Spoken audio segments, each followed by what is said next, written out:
Vou chamar a Fernanda Manhota, então, nossa analista de internacional. Manhota, seja muito bem-vinda. Manhota, como que essa visita de Donald Trump à China, ela é encarada de maneira diferente da que ele já fez em 2017?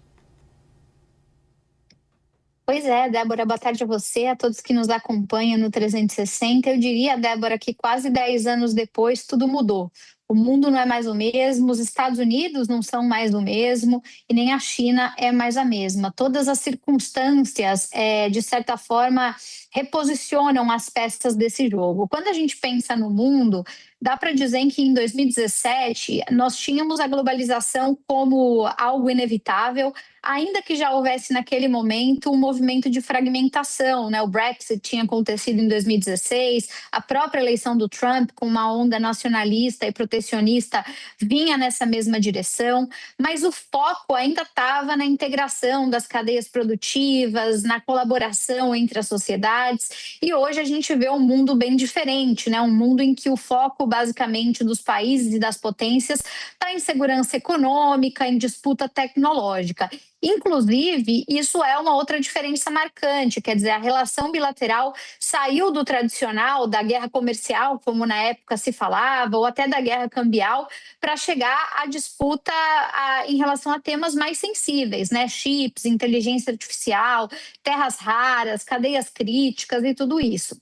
Além disso, Débora, a gente não pode esquecer que de 17 para cá, o mundo passa a enfrentar alguns conflitos que triangulam Estados Unidos e China de maneira bastante importante, principalmente no caso da Rússia contra a Ucrânia, que tem a China ali aliada dos russos, e agora, mais recentemente, no Irã. A China sendo aí um fiel da balança importante, não só porque compra petróleo iraniano, mas porque tem sido aventada a possibilidade dos chineses entrarem com colaboração até no campo de armas para o Irã. Então, os Estados Unidos têm tudo isso no radar.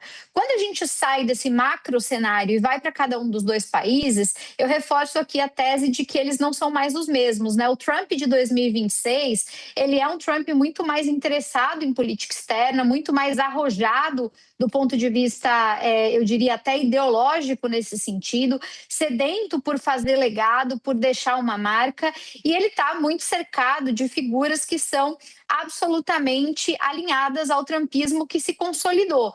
Hoje, o movimento anti-China nos Estados Unidos, Débora, se consolidou muito e os Estados Unidos se veem muito pressionados internamente. Quer dizer, estamos falando de não só polarização política, lógico, mas de fadiga estratégica em relação às guerras, também essa preocupação crescente com desindustrialização que está cada vez maior, a ideia de que os Estados Unidos estariam enfrentando um declínio relativo e os preços e custos de vida estariam incomodando o cidadão médio, tudo isso eleva a atenção do lado de Trump. E, por fim, para falar da China, a gente também está falando de uma China mais assertiva, mais militarizada, menos disposta a fazer concessões, inclusive concessões que possam só ser simbólicas, mas ainda assim são consideradas concessões.